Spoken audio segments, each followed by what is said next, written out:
Have you ever heard yourself say, I will not be a slave to my emotions? Or what about, I don't listen to feelings, mine or other people's. I only deal with facts. Or what about even talking about feelings just promotes a victim mentality? Hi, I'm Denise Nebaker with Leader Care Online.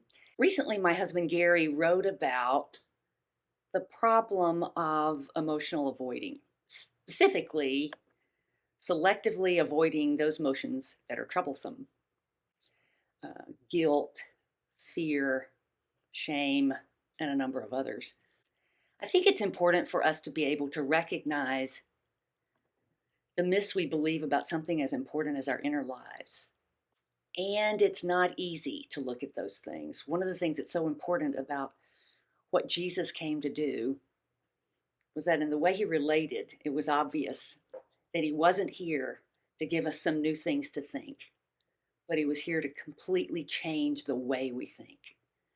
He actually said and did some things that were pretty much meant to shake up our brains and get our attention. So I think it's quite important for us to look at these myths. Now, there's several of them, but these three I think are very important.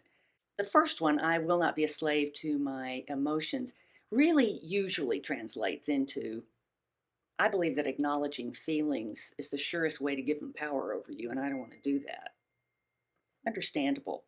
But the reality is, in the long run, quite the opposite is true.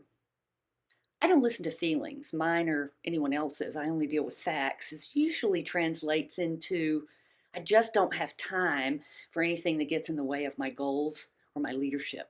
The reality, again, is in the long run, just the opposite is true.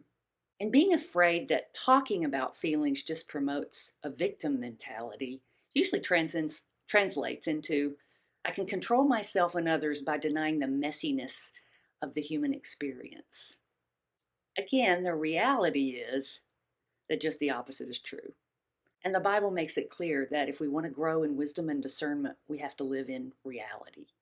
So, what we're talking about here doesn't require a high IQ or a lot of education. It just requires a willingness to think counterintuitively, and that requires humility. May God bless you with love, grace, and humility.